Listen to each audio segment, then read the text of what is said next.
Hello, welcome Dr. Sushma Singh this side. Today in Unit 21 Liberalization and Structural Adjustment Program, we are going to start our lecture with the topic Economic Reforms and Appraisal. Finally, we need to understand the impact of the reform process with respect to two not unrelated measures: the rate of growth of incomes and its distribution. The first is fairly easy to establish since we have data for per capita income as well as the aggregate national income published annually by various government sources. It is true that the rate of growth in the Indian economy during the reform period has been much higher on the average than in any other phase in the post-independence era. So, on that count, economic reforms have something to celebrate about. It remains a moot question whether the economy would have done better if the earlier policies were pursued, and this is more difficult to establish. It is indicated that the GDP growth rate and the per capita growth rate have been higher in the reform period. On the second issue regarding the distribution, there is wide divergence between the official estimate and the dissenters. The official estimates suggest that poverty has declined to 27%. However, Sen and Himanshu debunk these findings and suggest that during the 90s the claim of poverty decline by the earlier studies is not tenable due to the miscalculations. They conclude that not only has poverty not declined, but inequalities in all dimensions has increased sharply during the 1990s, which makes this decade unique. It was the first decade in post-independent India when inequalities increased.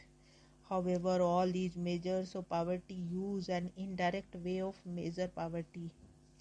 An income measure of poverty line which is actually meant to be linked to an energy requirement measure.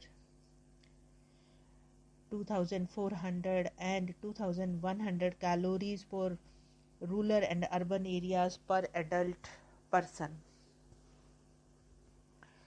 U. Patnaik, using calories based estimates to measure poverty, finds the picture to be even more alarming. In the course of the last 5 years, 1998 to 2003, the level of per capita food grains absorption has been lower than the seen in the last 50 years. Between the early 1990s and 2003, the annual absorption of food grains per head has come down from 177 kg to 155 kg. The decline has accelerated in the second half of this period, and 80% of the decline has been in the 5-year period of 1998 to 2003 and has been concentrated largely in the rural areas.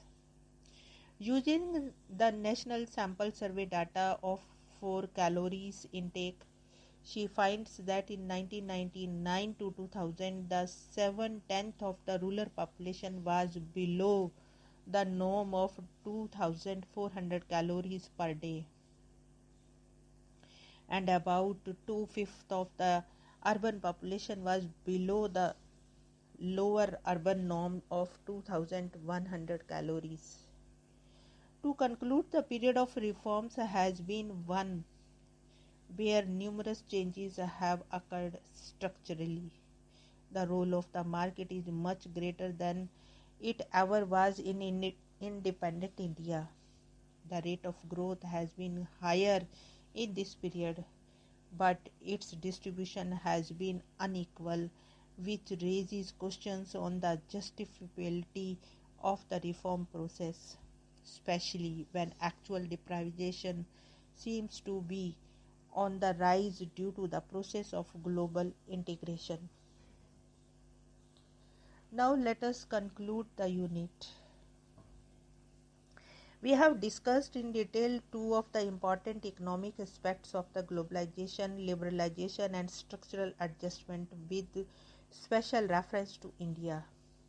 Liberalization, as we have seen, is losing up to of control, which the government exercises on economic forces that lead to opening up of the economic to external flow of goods and services or the relaxation of domestic control.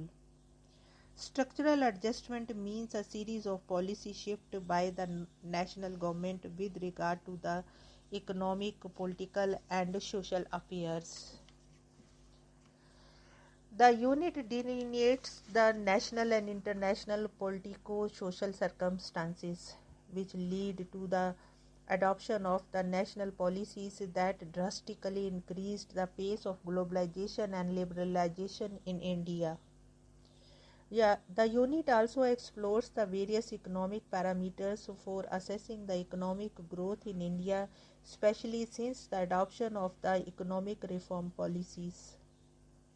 An attempt is also made to analyze the implications of these reform policies in the social and other sectors of the society. When we make an appraisal of the impact of the reform policies on the economic and social front, it is obvious that though the growth on the economic front is phenomenal, the question of whether it has been transformed onto the social sector remains doubtful. Here we want to close this lecture and we have come to the end of the unit. Thanks for so patientful hearing.